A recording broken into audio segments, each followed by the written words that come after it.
ગણપતિ રીધિ સિદ્ધિ આખો પરિવાર શિવપુરાણ વાંચવું એમાં તમે હાજર રહેજો, અમારા વિઘ્નો દૂર કરજો. કરાગ્રે વસતે લક્ષ્મી કરમુદે સરસ્વતી કરમતી ગોવિંદમ પ્રભાતે કર દર્શનમ સમુદ્ર શનિ દેવી પર્વત સ્તમંડલે વિષ્ણુ પત્ની નમસ્તુભ્યમ પાદસ્પર્શ સમસ્વમી વસુદેવ સુતમ દેવમ કંસ ચારુણમથનમ દેવી પરમાનંદ કૃષ્ણ મંદિર જગત ગુરુ. આપણે ચોથો અધ્યાય વાંચશું. ચોથો અધ્યાય છે મુક્તિના સાધન શ્રવણ મનન નિંદી ધ્યાસન.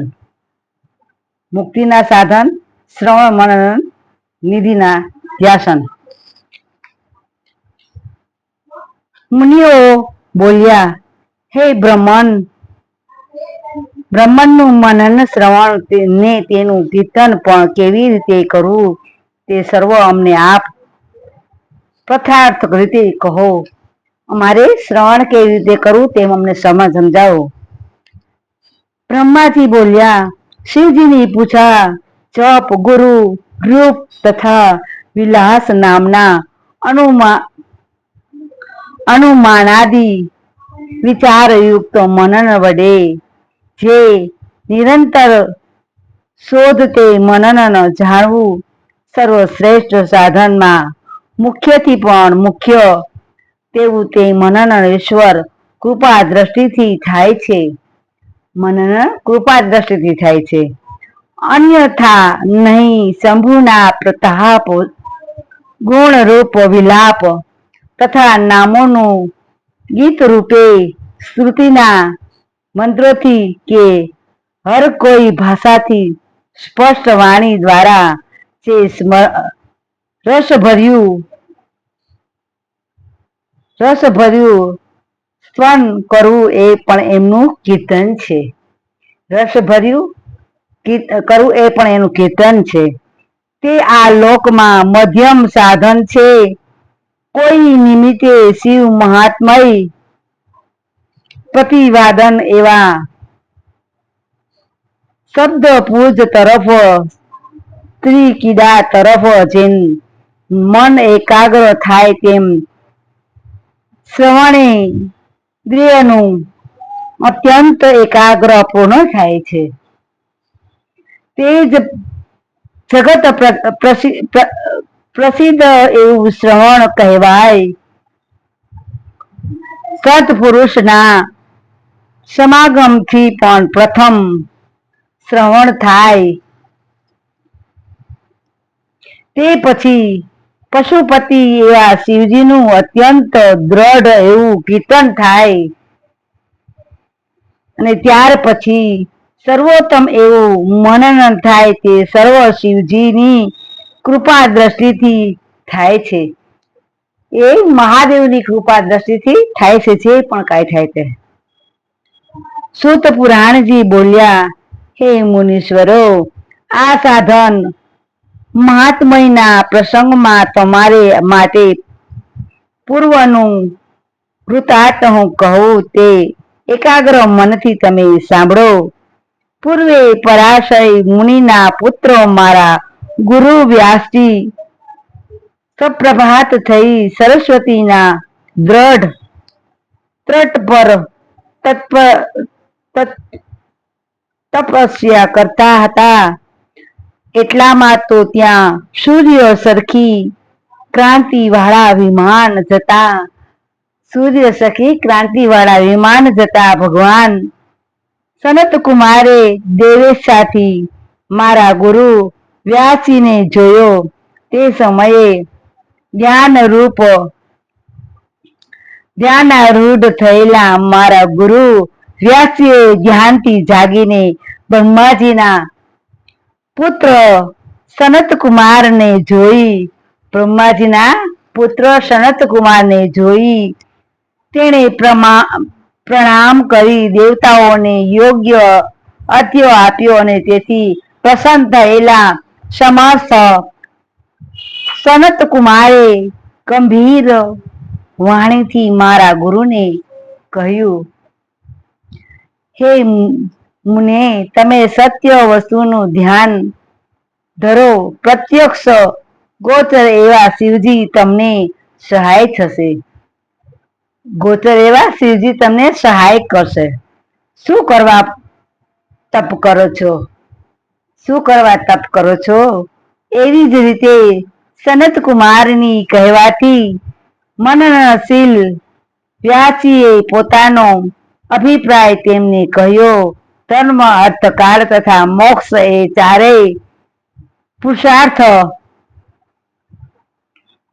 તમારી કૃપાથી લોકમાં બે બહુ પ્રકારે સ્થાપન કર્યા. તેમની વેદ માર્ગમાં આદર કર્યો તો પણ પરમ આશ્ચર્યરૂપ મુક્તિ સાધક જ્ઞાન ઉદય થતું નથી. તેથી મુક્તિ માટે હું તપ કરું છું, કેમ કે તે મુક્તિનું કારણ હું જાણતો નથી. એ મુક્તિનું કારણ હું જાણતો નથી. આ રીતે વ્યાસીએ કહ્યું. ત્યારે હે શ્રેષ્ઠ બ્રાહ્મણો, સમર્થ ભગવાન સનત કુમાર નિશ્ચય એવું મુક્તિનું કારણ કહેવા લાગ્યા. શંભુનું શ્રવણ કીર્તન તથા મનન તે જ ત્રણ વેદ સમત મુક્તિના મુખ્ય શાપના સાધન છે. મુખ્ય ત્રણ સાધન છે. આ અંગે મારો વૃત્તાંત કહું છું, તે સાંભળો. પૂર્વ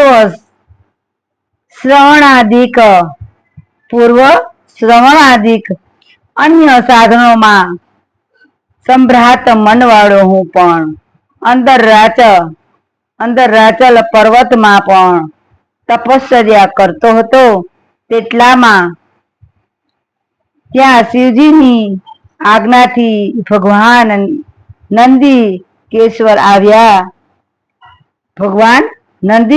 આવ્યા અને દયાળુ તથા ભગવાન સર્વના સાક્ષી ગણના પતિ નંદિકેશ્વરે સ્નેહથી મને એવું ઉત્તમ મુક્તિનું સાધન કહ્યું. શંભુનું શ્રવણ કીર્તન મનન તે ત્રણ વેદ સમત મુક્તિના સાધન છે. તે રીતે શિવજીએ મને કહ્યું છે. માટે હે બ્રહ્મનું મેં પણ વારવાર શ્રવણાદિ ત્રણ સાધન કર્યા. તે રીતે વ્યાસીએ કહી. સુનત કુમાર પોતાના વિમાનમાં બેસી પોતાના સ્થાન પર પધાર્યા. હે ઋષિઓ, આ રીતે બનેલું પર્વનું વૃત્તાંત મેં સંક્ષેપથી આપને કહ્યું. તેવા સૂતજીનો વચન સાંભળી ઋષિઓ બોલ્યા.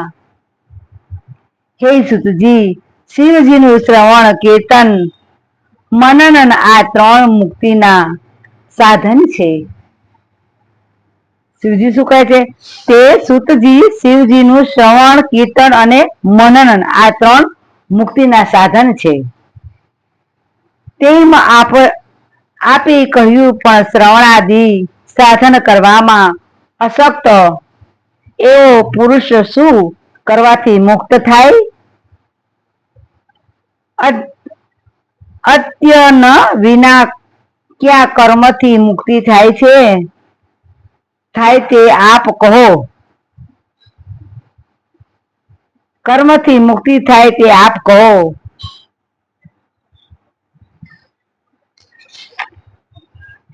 અધ્યાય ચોથો સમાપ્ત. આપણે મારા ભાઈઓ બહેનો નમ્ર વિનંતી છે, જે બીમાર હોય એ લોકોને ખાસ સંભળાવજો. બાળકો સાંભળે તો પણ સારું, એને સારા સંસ્કાર, સારા વિચાર આવે. મહાદેવના અવળે રસ્તે ના જાય. ચંચુલાને જો આપણે સારમાં સમજાયું ને, ચંચુલા ખાલી બે જ શબ્દ થોડાક વાપરા તો એને કેટલું મગજમાં એના ઘરવાળાને થયું કે ના હું ખોટું કરું છું એમ. તો બાળકોને નમ્ર વિનંતી કે બીમાર હોય બાળકો હોય તો એને આપણે કામ કરતા હોય તો આપણે સાંભળતા જાય, એ લેસન કરતા જાય અને સાંભળતા જાય તો એના મગજમાં સારા વિચાર જાય. એવું નથી કે પાસે બેસીને જ સાંભળવું, કદાચ લેસન કરતા કરતા સાંભળશે ને તો એના મગજમાં જશે. ભગવાન શું કે તું મારો એક શ્લોક ને અડધો શ્લોક વાંચીશ તો હું તને તારો ઉદ્ધાર થશે. ભગવાન શું કહે છે? અડધો શ્લોક વાંચીશ તો તારો ઉદ્ધાર થશે. હવે બધાને મારા જય શ્રી કૃષ્ણ, જય માતાજી.